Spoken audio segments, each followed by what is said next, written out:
Assalamu alaikum wa rahmatullahi ta'ala wa barakatuh. Kí Ọlọ́run lọ́lọ́run kan wọn bẹ́ẹ̀ ní kọ̀ọ̀kan ibi tí ẹ bá ti ń gbọ́ wa. Quick one ni.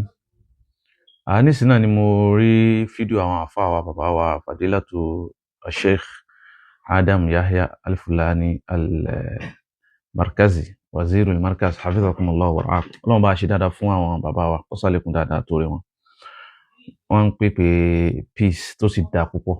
Ọlọ́run bá san wọ́n ní ẹ̀san lóore. Nígbà tí mo gbọ́rọ̀ wọn níwọ̀nba tí mo gbọ́ ń bẹ̀, so mo ní kọ́mẹ́ǹtì méjì lórí àwọn díẹ̀ tí mo gbọ́. So alákọ̀ọ́kọ́ nínú àwọn kọ́mẹ́ǹtì mo ní ni pé mo rí wọ́n sọ pé gbogbo ohun tí ń ṣẹlẹ̀ pé òṣèlú ni, báwọn alùsùnà náà òṣèlú ni wọ́n ń ṣe. So kódà wọ́n ní àwọn ṣíà gan pé àwọn pé ọmọ ṣíà náà, so pé ó ní àwọn alùsùnà náà ń tọwọ́ bọ kíní àwọn náà ń ṣe gbá náà ń ṣàwò. Subhanallah.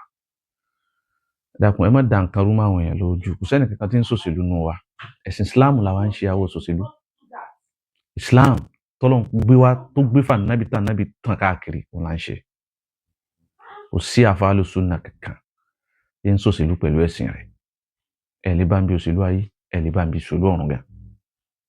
Kí ni tá ń pèpè sí ìtọ́lọ́run wí níta nábì wí? A sì rò pé níta àwọn bàbá wa tí wọ́n ṣẹ̀ wálẹ̀ ní tí àwọn náà ń pèpè sínú. So alákọ̀ọ́kọ́ òun ni pé bẹ́ẹ̀ mi ṣe wáyé mi ò sínú tọ́ífà kankan.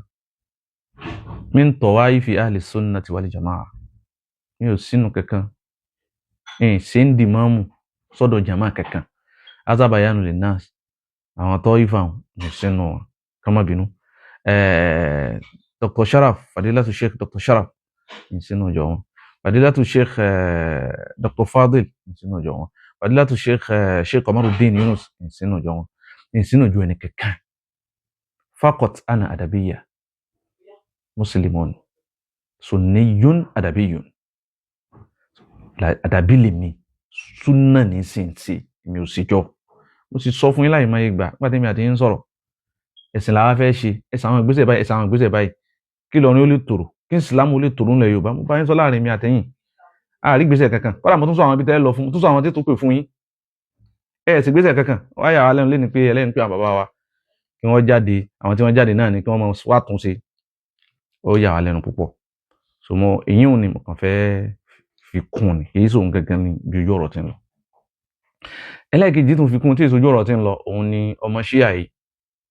Tẹni òun ló ní wọ́n ń jẹ àwọn ẹlẹ́ẹ̀kẹ́ nìkan, wọ́n ń ṣe gbá wọ́n ń ṣàwò. Qawlan wahidan, ṣíà yìí ṣe mùsùlùmí. Ṣíà ròyìn tó ń pèpè sí ẹni tí ó bá mọ nǹkan kan parẹ́ lókù. Wọ́n yìí ṣe mùsùlùmí.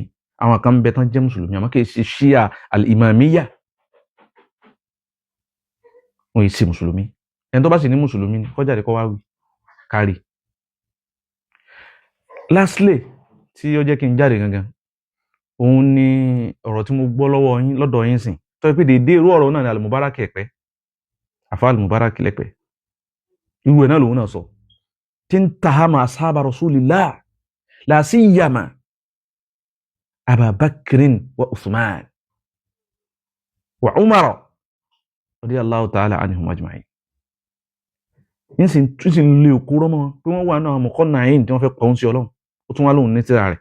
À ń béèrè, à ń challenge rẹ̀ kódà kó mú wá fáwọn ayé kí wọ́n ṣe rí. Kí wọ́n afẹ́ kẹjẹ́ kí wọ́n rá sí rí Abubakar àti Umar àti Uthman.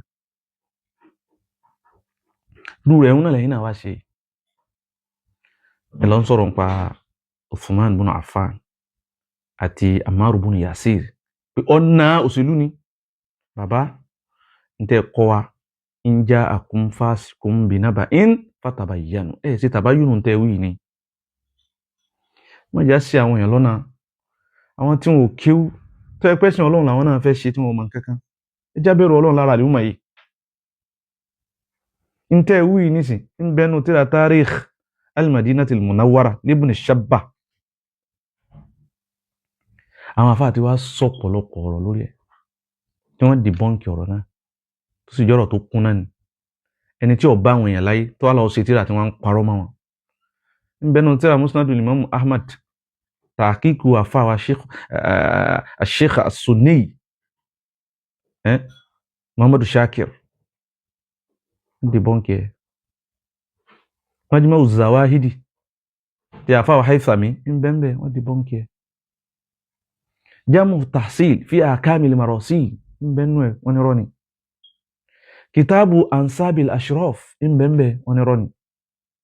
Ẹ̀sìn wí gbogbo ayé aina tabayyun. Ẹ dákun torí tọ́lọ́run ẹni wọn ò bú sọ̀hábà wọn fẹ́ náà bú kan sọ̀hábà gbogbo tí wọ́n fi ń kan wọn ìkan wa ni tán bá fi kan àwọn tí wọ́n bí àwa tí wọ́n fi kan àwọn àfáà wa bóò la ṣe ń ṣe. Ọlọ́run ó jẹ́ arí yín pẹ́ o ó sì jẹ́ sọ́lẹ̀ pẹ́ ó jẹ́ mi yógún ẹ dákun ẹ̀sìn ló yẹ kó jẹ́ wá lógún ju gbogbo nǹkan kí nǹkan lọ. Eléyìí ni àlàyé mi tí bàbá bá rí àlàyé mi lórí àdìsí àbí tí wọ́n sọ òdodo ni tára kún fún gbogbo ayé. Ọlọ́run san ilẹ̀ sùn lọ. Wassalamu alaikum wa rahmatullahi ta'ala wa barakatuh.